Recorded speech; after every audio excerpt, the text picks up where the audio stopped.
Notre bénisse son Père pour tout ce que tu fais dans nos vies. Nous voulons te rendre toute la gloire. Honneur à toi. Merci Père. Shalom, shalom, peuple de Dieu.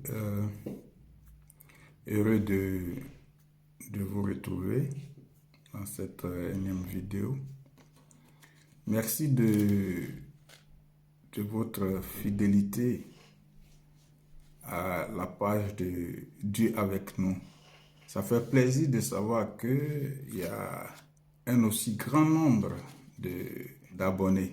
Et je pense que Dieu permettra que cette page-là puisse demeurer et faire du bien à chacun d'entre nous. Merci pour ces différents abonnements. Merci pour ces différents partages que vous faites de Dieu avec nous. Ceci étant, ce matin et en cette journée, je vais parler de quelque chose qui est très important. Et ce message que j'ai ce matin, je l'ai intitulé « Sois patient pour faire barrage à la polygamie ». Sois patient pour faire barrage à la polygamie. Bien-aimés, ce matin, c'est ce thème-là que je vais essayer plus ou moins d'expliquer. Enfin, je vais en parler pour quand même attirer l'attention de tout un chacun concernant la polygamie, concernant les dégâts de la polygamie, concernant les méfaits de la polygamie. Mais je vais juste faire une approche, plus ou moins, nos pays africains, dans notre culture africaine. Je sais qu'il y a plus ou moins, chacun peut s'y retrouver. Chacun va se retrouver dans ce que je vais dire. Mais je vais plutôt axer cela sur la connaissance de Dieu, sur le respect et la sagesse de Dieu. La connaissance que les Écritures peuvent nous donner. Ceci étant, donc, j'ai dit comme ça, pour le thème, c'est « Sois patient pour faire barrage à la polygamie ». Donc, nous allons aller dans notre livre, notre Bible, la Sainte Bible, qui est l'Écriture sainte, dans Genèse 16, au verset 1 à 4. Alors, je lis la parole de Dieu. Saraï, comme on dit Sarah maintenant, Saraï, femme d'Abraham, ne lui avait point donné d'enfant. Elle avait une servante égyptienne nommée Agar. Et Saraï dit à Abraham, « Voici, l'Éternel m'a rendu stérile. Viens, je te prie, vers ma servante. Peut-être aurais-je par elle des enfants. Peut-être aurais-je par elle des enfants. » Abraham écouta Saraï. Abraham écouta la voix de Saraï. Alors Saraï, femme d'Abraham, prit Agar l'Égyptienne, sa servante, et la donna pour femme à Abraham, son mari.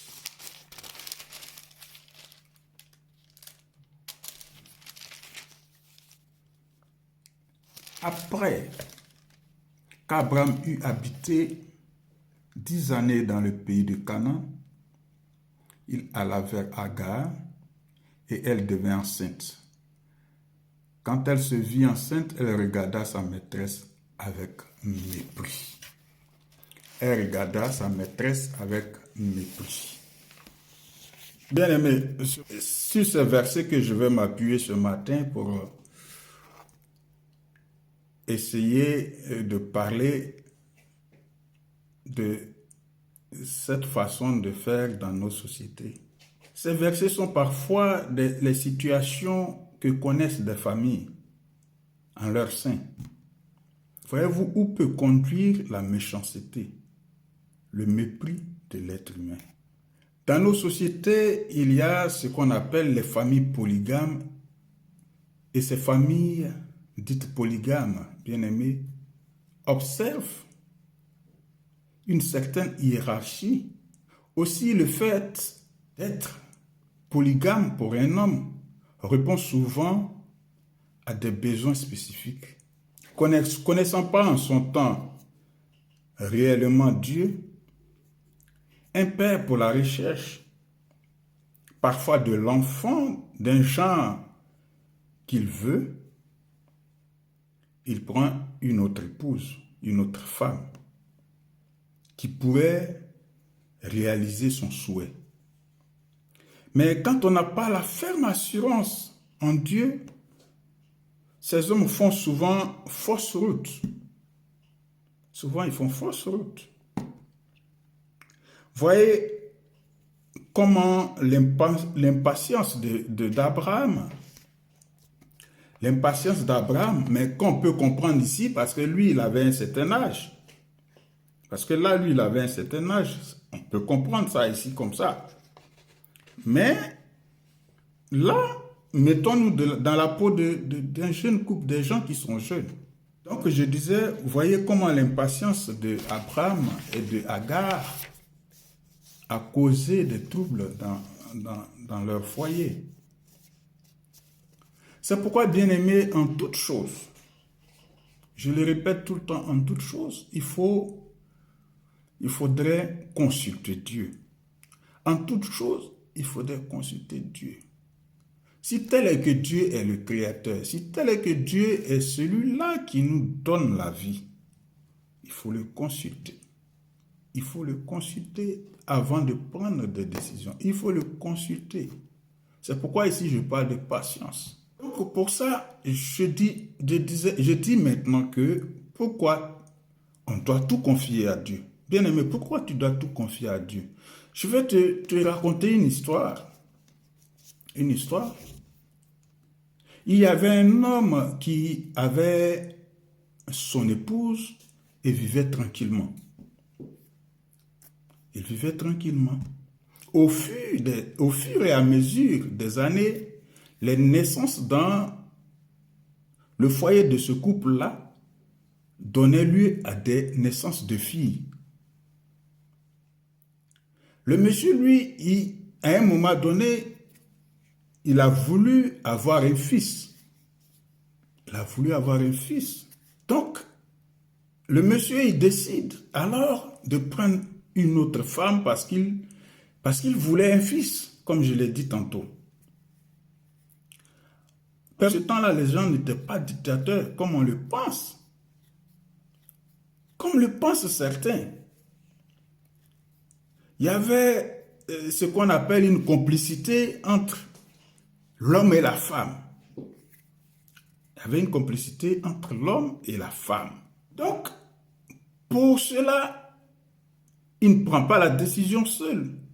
Comme nous l'avons vu tout à l'heure dans les versets où Sarah a demandé à donner à Agar, sa servante, à Abraham, pour que par Agar, Sarah ait une descendance, ait des enfants et que la famille prospère.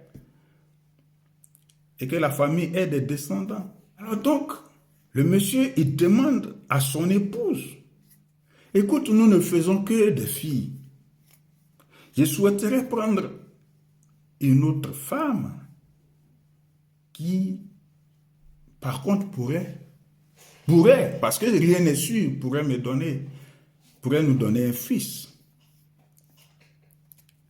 Et cette femme-là, qui a été éduquée dans la tradition, ce qui est normal, a été éduquée à ces vertus-là de bonté en elle, de partage en elle, accepte, évidemment, et dit à son mari. Et ça c'est des actes d'amour. Alors donc, elle accepte avec bon cœur que son mari prenne une seconde épouse. Parce qu'elle voit la détresse dans les yeux de son époux et le chagrin que cela lui procure. Parce que dans les traditions, une famille où il n'y a pas de fils, c'était vu comme une malédiction pour certains. Comme quoi les filles ne peuvent pas hériter du père et qu'il fallait forcément avoir un fils. Là encore, voilà où les hommes se trompent.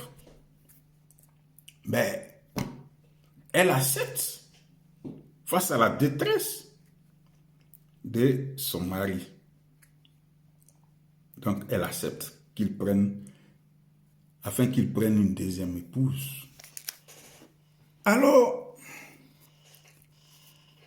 l'épouse, la seconde épouse qui arrive, à son tour, donne naissance à une fille bien-aimée.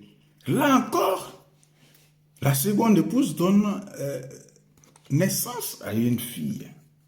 Et voilà que, quelques temps après, la seconde épouse mit un fils au monde.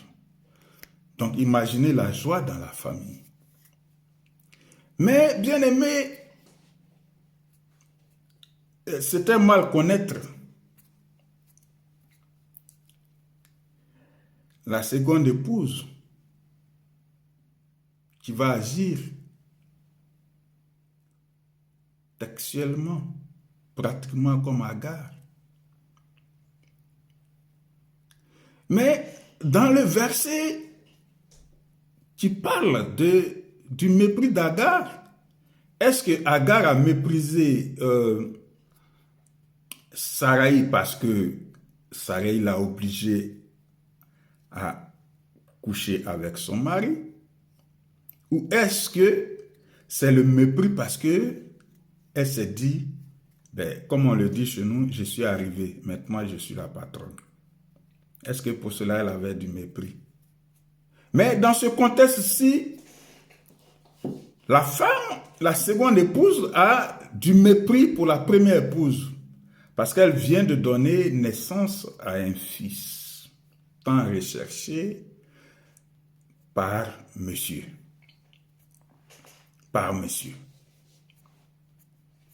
Donc, elle commence dès l'instant, parce qu'elle a eu une fille avant, elle n'avait pas encore méprisé réellement cette épouse-là, première épouse qui lui a permis d'entrer dans le foyer. Elle n'avait pas encore montré son mépris à son égard en ce moment-là. Mais quand elle mit au monde un fils, alors là, ce mépris-là, c'est carrément affiché. Ce mépris, c'est carrément affiché.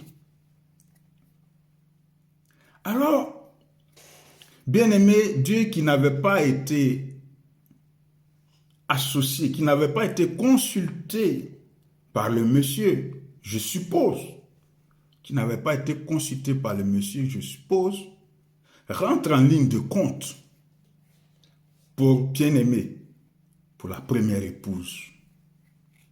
Dieu rentre en ligne de compte pour la première épouse. Dieu a vu la bonté de la première épouse. Et en même temps, la première épouse ne cessait d'implorer Dieu pour qu'elle eusse un fils.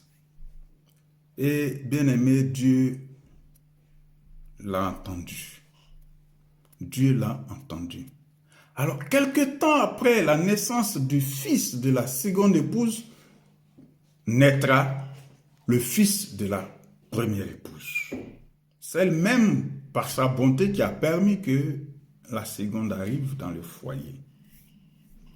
Alors, bien aimé, des années sont passées. Imaginez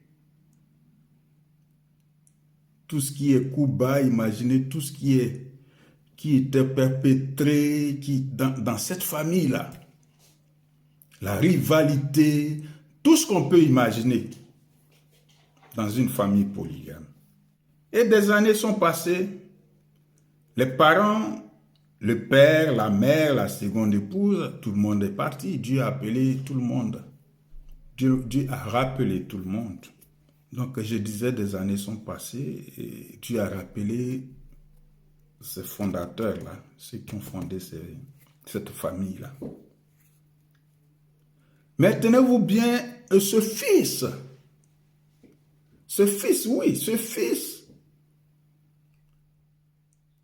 qui est né de la seconde épouse, comme on le voit dans la Bible, comme on voit Ismaël, oui, Dieu a béni Ismaël. Mais en même temps, Dieu a dit, ta main sera contre tous et la main de tous sera contre toi. Mais ce fils est devenu, c'est lui qui est devenu la terreur de sa famille. C'est lui qui est devenu la terreur de sa famille.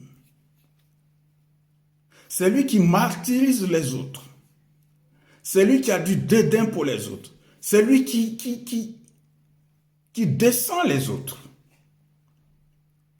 C'est lui qui renie les autres. Bien-aimés, ça, ce sont les effets de la polygamie. Ça, ce sont les effets de la polygamie. Et ça, c'est quand on n'a pas eu la patience d'écouter Dieu. Quand on n'a pas eu la patience d'écouter Dieu. Donc, je disais, ce fils qui est né de la seconde épouse est devenu la terreur de la famille. Ceci, bien aimé, pour dire que la polygamie, même sans tenir compte des lois de la Bible, même sans tenir compte de la Bible qui nous demande d'aimer une femme, que la polygamie,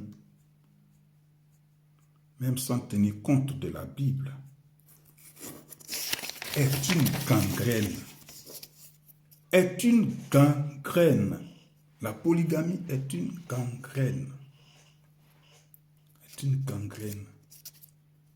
Et ouvre les portes à toute activité des ténèbres.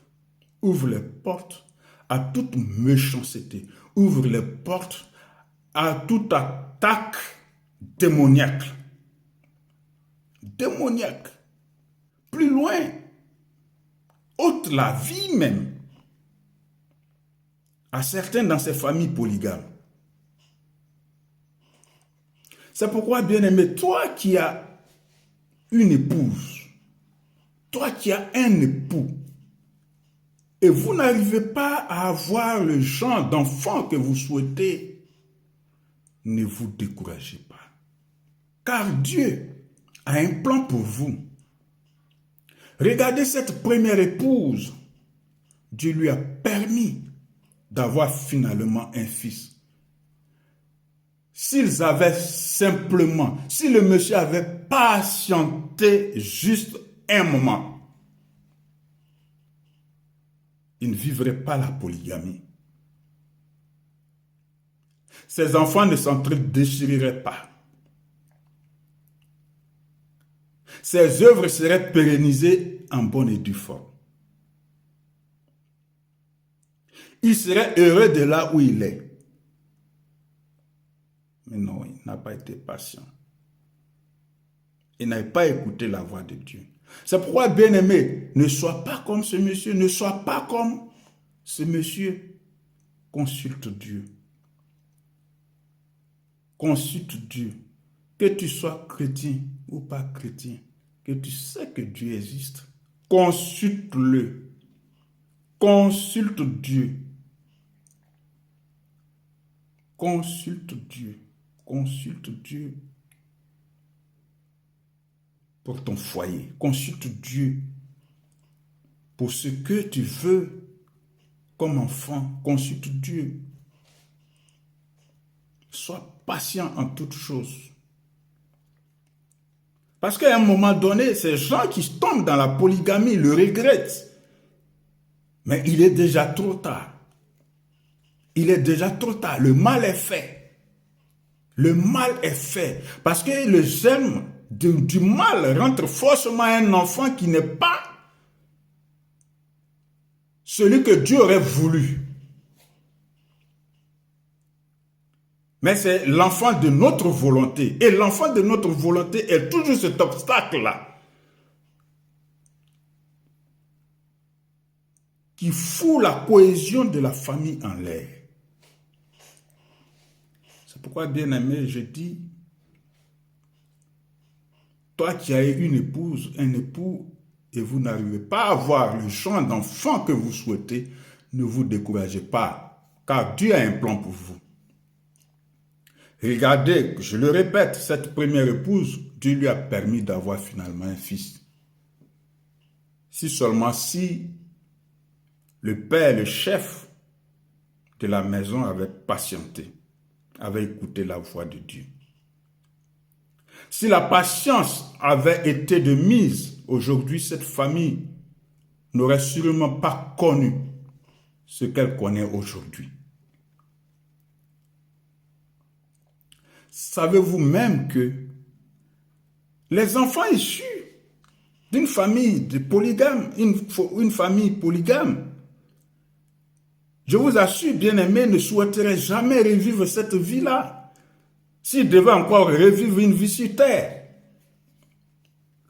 Aucune personne qui vit, qui a vécu dans une famille polygame ne va jamais souhaiter revivre cela. Par la faute de certaines personnes. Mais par la faute même de la décision du père, qui n'a pas voulu être patient. C'est pourquoi, couple d'aujourd'hui, que la sagesse de Dieu vous habite dans vos choix, dans vos choix, dans vos choix. J'espère que ce petit message vous a fait du bien. Et je vous dis à très bientôt et que la paix règne dans vos différents foyers et que vous évitez d'être bon comme Sarah. Évitez d'être bon comme Sarah. Cherchez et posez la question à Dieu. Dieu est la solution à toutes choses. Shalom chez vous et que Dieu vous garde. Alléluia. Nous te bénissons, Père, pour tout ce que tu fais dans nos vies. Nous voulons te rendre toute la gloire. Honneur à toi.